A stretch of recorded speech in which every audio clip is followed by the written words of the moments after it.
தினத்தந்தி வெல்க தமிழ். கேரளாவில் நெஞ்சை உருக்கும் சோகம். வயல்நாட்டில் தோண்ட தோண்ட மனித உடல்கள்.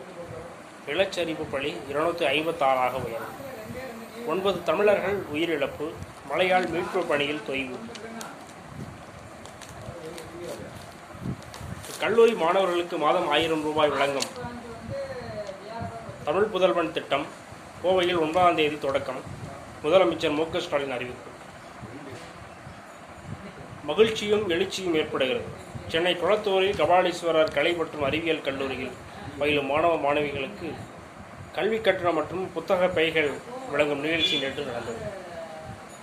அந்த நிகழ்ச்சியில் முதலமைச்சர் மு க ஸ்டாலின் பங்கேற்று பல நலத்திட்ட உதவிகள் வழங்கி பேசியதாவது, தமிழ்நாடு முழுக்க நான் சுற்றி கொண்டிருந்தாலும் குளத்தூருக்கு வருகின்ற போது என்னையே அறியாமல் ஒரு உற்சாகம், ஒரு ஊக்கம், ஒரு எழுச்சி ஏற்படுகிறது.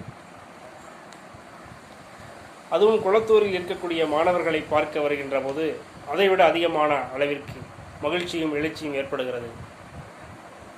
எனக்காக குளத்தூரை பாதுகாக்கக்கூடியவராக என்னுடைய சார்பில் அமைச்சர் சேகர்பாபு இருந்து கொண்டிருக்கிறார். குளத்தூர் தொகுதியை பொறுத்தவரை நம்முடைய பணிகளும் ஒரு முன்மாதிரி தொகுதியாக இதை மாற்றிக்கொண்டு இருக்கிறோம். இப்படி சொல்வதனால் எனக்கு ஏதோ ஒரு சுயநலம் என்று நீங்கள் நினைத்துவிடக்கூடாது. ஒரே கண்ணோட்டம்தான். தமிழ்நாட்டில் இருக்கக்கூடிய 234 தொகுதிகளும் என்னுடைய தொகுதிகள் தான். அது ஆளுங்கட்சியாக இருந்தாலும் சரி, எதிர்கட்சியாக இருந்தாலும் சரி, கூட்டணி கட்சியாக இருந்தாலும் சரி, தோழமை கட்சியாக இருந்தாலும் சரி, அனைத்து தொகுதிகளும் ஒரே கண்ணோட்டத்தோடு தான் பார்த்து கொண்டு இருக்கிறேன். அந்த அடிப்படையில் நான் இந்த குளத்தூர் தொகுதியில் புதிய வட்டாட்சியர் அலுவலகம், புதிய போலீஸ் துணை ஆணையர் அலுவலகம், புதிய போலீஸ் நிலையம், புதிய தீயணைப்பு நிலையம், புதிய சாகுபதிவாளர் அலுவலகம், குளத்தூர் தொகுதிக்கு மட்டுமில்லை, தமிழ்நாட்டில் பல தொகுதிகளுக்கும் வர இருக்கிறது.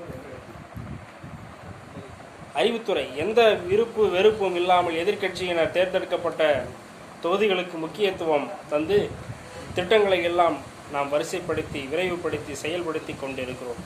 இந்த ஆட்சி எங்களுக்கு ஓட்டு போட்ட மக்களுக்காக மட்டுமல்லாமல் ஓட்டு போட தவறியவர்களுக்கும் சேர்த்துதான். இதுவரைக்கும் 1921 கோவில்களில் கும்பாபிஷேகம் நடத்தியிருக்கும் ஆட்சி தான் இது. 6147 கோடி ரூபாய் மதிப்பிலான கோவில் சொத்துக்களை மீட்டியிருக்கிறோம். இன்றைய பணியோடு சேர்த்து கல்வி பணியும் அறநிலையத்துறையும் செய்கிறது. அறநிலைத்துறையாக மட்டுமல்ல, இது அறிவுத்துறையாகவும் செயல்பட்டு கொண்டு வருகிறது அப்படின்னு சொல்லி முதலமைச்சர் அவர்கள் சொல்லியதாக தினத்தந்தி பத்திரிகையில் இன்றைக்கு எழுதியிருக்கிறார்கள். தமிழ் புதல்வன் திட்டம் 748 மாணவர்களுக்கும் கல்லூரி கட்டணமும் கல்விக்கு தேவையான கருவிகளையும் வழங்கியிருக்கிறோம். கடந்த 3 ஆண்டுகளில் 1405 மாணவ மாணவிகள். 5ஆம் பக்கத்தில் அவர்கள் தொடர்ச்சியை பார்ப்போம்.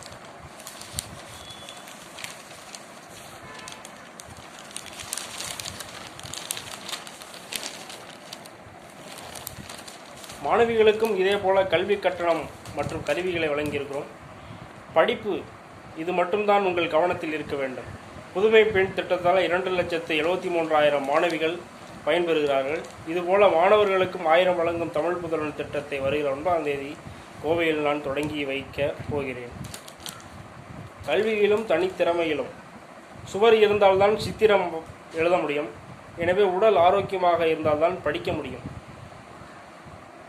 மாணவர்களும் இளைஞர்களும் விளையாட்டு, உடற்பயிற்சி ஆகியவற்றிலும் கவனம் செலுத்த வேண்டும்.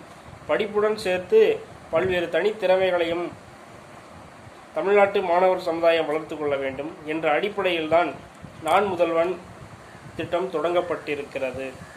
தமிழ்நாட்டு இளைய சமுதாயமானது கல்வியிலும் தனித்திறமைகளிலும் விளையாட்டிலும் உடல் நலத்திலும் சிறந்தவர்களாக வளர்ந்து மாபெரும் சக்தியாக திகழ வேண்டும். இவ்வாறு அவர் பேசினார். விழாவில் அமைச்சர்கள் பொன்முடி, சேகர்பாபு, மேயர் பிரியா, பொன்னம்பல தேசிய பாரம்பரிய சாம்பியன் சிவஞான பாலய சாமிகள், கலாநிதி வீராசாமி, MP உட்பட பலர் கலந்து கொண்டனர். நன்றி, வணக்கம்.